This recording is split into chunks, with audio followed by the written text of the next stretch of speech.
Good morning. It is day 2 of our marathon spay days. They are bringing Lioness Aurora up through Rescue Bay into the hospital. We're very excited about how everything has worked well with our new hospital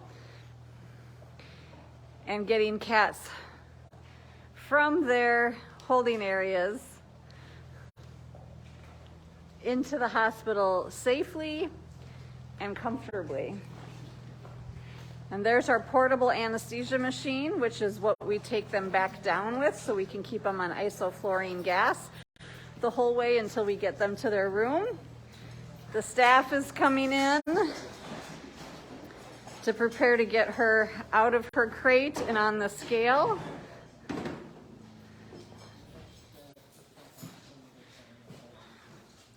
And so when we kind of show you just the small amount of time it takes, it's really been going smoothly with the whole new setup and the vet teams here. So we're able to do everything in about 3 hours, from a mobilization to driving her up to the hospital to surgery, things like that. We will be trying to take radiographs on Aurora today to see if we can see, because she had the tumors on her tongue, to make sure we don't see anything that metastasized. We're pretty sure that's not the case. This is just a cautious measure. But that'll be in addition to her spay today as well. And then we'll see what kind of imaging we get, because it's soft tissue.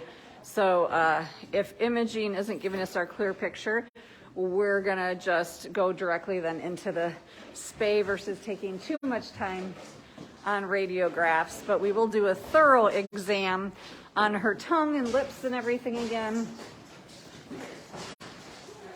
to make sure that papillomavirus hasn't returned in the form of masses. So if you're just joining us, we're the Wildcat Sanctuary in Sandstone, Minnesota. We are on our second day of spay days. We did have people ask why we hadn't spayed the cats earlier, and there's a lot of reasons for that. Mostly the Tiger King cats we did not have legal custody of to most recently, and when they are witness protection cats and part of a government seizure, they are not our property. I hate that word, but that's what the laws state. And we cannot do anything that would affect property value. And since that seizure came from a breeding farm, if we were to spay them, the breeder said that would affect the property value. So until we got legal custody, we were not able to do these procedures. Now, Paulina was a different story since she wasn't a Tiger King cat, but we did have her for 2 years during a witness protection case where we could not spay her either. And then when we did get final custody, she had that kind of elongated soft palate, some acid reflux. She had gone under CTs and scoping several times, so she had other health issues that needed to be addressed prior to being spayed yesterday. Both Alyssa and Paulina are doing great in recovery in their rooms, and they had been monitored all night. So now it's Aurora's turn. Again, I want to do a shout out to our donor, Ellen C. From here in Minnesota, who actually covered the cost of 2 of these procedures this week. We still have 2 other to cover. Usually big cat spays will be about $3,000 out of pocket, but this year we've expanded our vet team to make sure we could do 4 cats in 2 days and make everything go smoothly.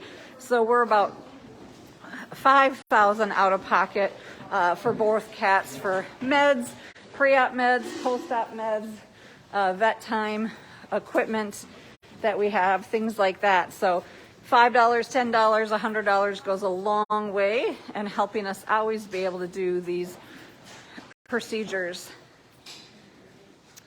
How much did she weigh? 300. She's at 300 pounds. So as you know, we intubate on the floor. It tends to be easier to get the cat in the position when they're this size.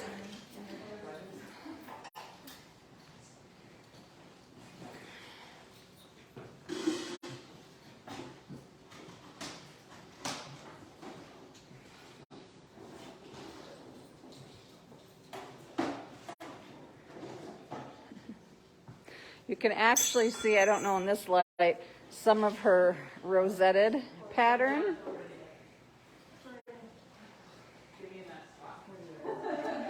And when we talk about white lions, it's a little different than white tigers, but usually when they say white lions is a natural trait, they're talking about a small group of white lions that are born in the wild. Aurora and Alana are not part of that group. They are actually were sadly bred in captivity to create that white recessive gene.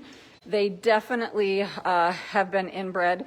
We can tell that by their skull shape, their elongated nose, their really inset eyes. Some people call them beady eyes. They're beautiful to us, but unfortunately, they were designed and inbred by man to get this look. So not all white lions have the same inbreeding issues as the captive white lions that are being bred. Lions not only here in the U.S. are being exploited, but many of you know in South Africa there are up to 8,000 captive lions being bred for the cub heading volunteer scam, where Americans and others go over to South Africa to say they're helping orphaned wildlife, and actually what they're doing is they're supporting canned hunting, which they're not aware. And then once those cubs are being taken care of, not even free by tourists, but people that pay a lot of money to go do that, they grow up and then they're used for canned hunting, for trophy hunting. And it's really, really sad. Hopefully, if you haven't seen Blood Lions, you'll watch it. And also, we're really, everybody's working together to get a ban in South Africa. The problem will be the amount of lions that will need homes once that happens.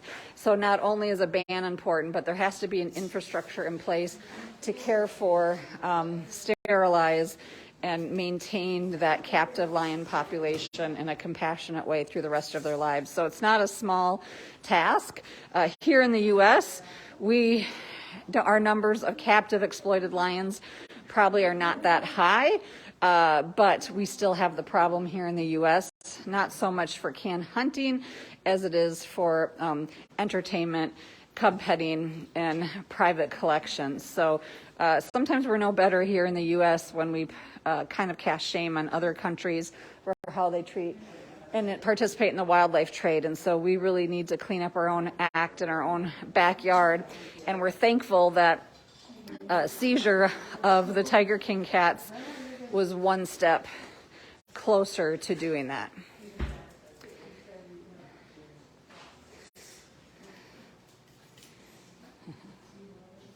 So if you're just joining us, this little girl was 300 pounds. Somebody's asking in the past, are we ever going to see full procedures online like Big Cat Rescue and other sanctuaries show? Probably not. We do record those procedures for vets and other industry, but we are very cautious that there's a lot of people that don't want to see surgery, and we want to be as transparent as possible, but we don't ever want to inhibit our vets from doing the work they need to do.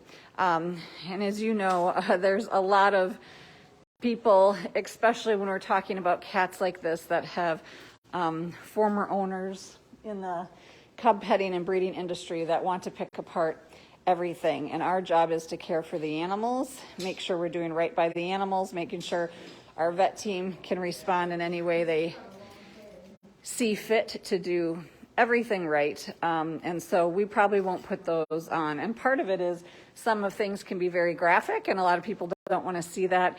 And we think we can do a really good job educating by showing the pre-op procedure, kind of letting our vets talk and everybody talk about what's going on and giving you updates. So it's a fine balance, and nobody's right or wrong by sharing it or not sharing it. It's just kind of our way of doing things. So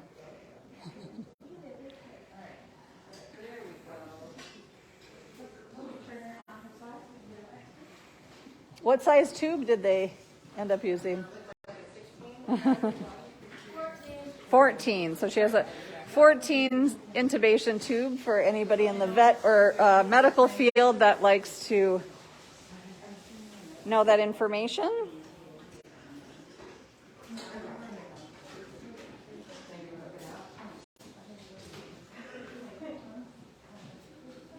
And again, if you're just joining us, we are on our second day of a 4 big cat day procedure.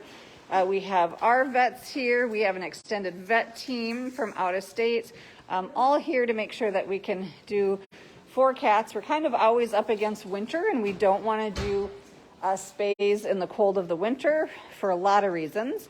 One is we don't want that abdomen exposed in the cold. We also, even though we have heated temperature controlled buildings, it can take a while for that to grow back, and recovery can be harder in colder temps. So we do everything by fall, unless it's an emergency procedure or a smaller cat that can be fine indoors for a while till the fur grows back.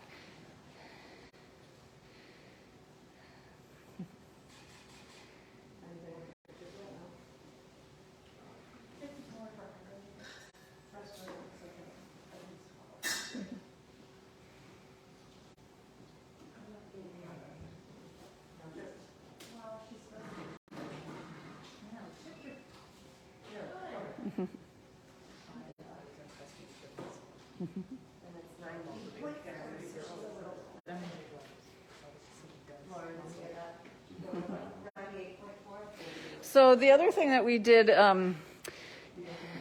in advance, when we were able to get formal approval of the cats or sterilization, we often will put implants in the females. This stops them from going into estrus and decrease the chances of pyometra or mammary cancer, things like that.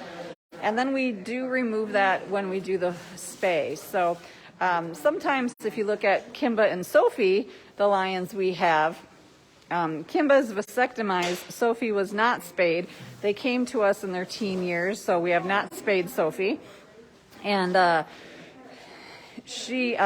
we could see that she still was going into estrus, and it was causing him to be very, very defensive to us about her. And so she got an implant, not to stop the breeding since he was vasectomized, but to really change the behavior and decrease her chance of pyometra or a cancer so that she's not cycling so much. And I know a lot of people have asked about Kimba and Sophie. I know Judson's going to do an updated post.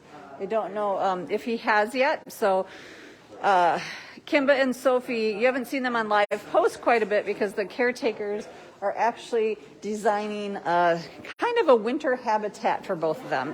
And that's because Lion Kimba, as you guys know, had his eye removed. We thought it could be possibly trauma a year ago, but actually it looks like it's a degenerative issue, and he's losing sight in the other eye. He has severe kind of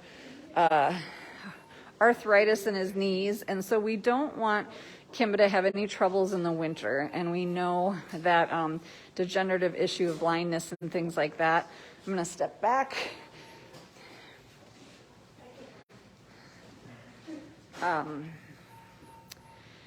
We don't want him to have any issues maneuvering the snow or falling down on ice in a big, large habitat that they're in and having any problems in the winter. So instead, we've, just trying to listen to their commands as I do a live post as well.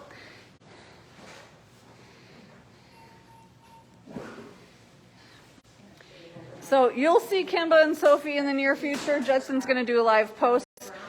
They're doing as well as they can be. Kimba is deteriorating from his old age, but we are trying to do everything we can to make him comfortable and, knowing there's cats that we thought only had limited time with us, like Ty, and have proven us wrong for several years. So, so far, Kimba's doing well, but we do keep a watch on him, especially because he's not as socialized as some of other lions. So.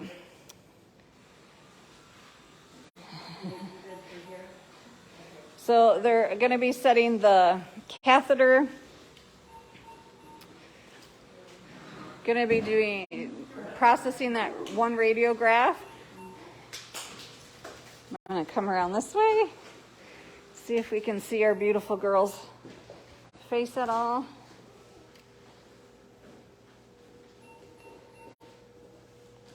And then once they process the radiograph to see if they get the shot they want or any future shots, that they'll determine to put her on the table and continue with the procedure. So if you can see here, if I can zoom in, which my camera does not want to do right now, you can see that little bump where they shaved. That's the birth control implant. And so that'll be removed surgically with just a few sutures afterwards. She does not need that anymore because she will be spayed today. The implants last about two years.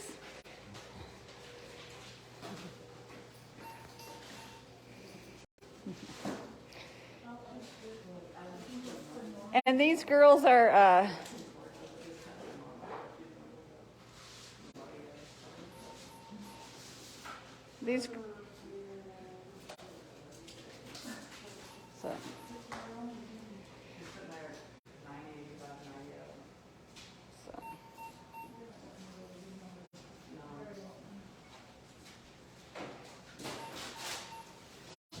So while they do their procedure, everybody else is watching. We'll be watching outside today.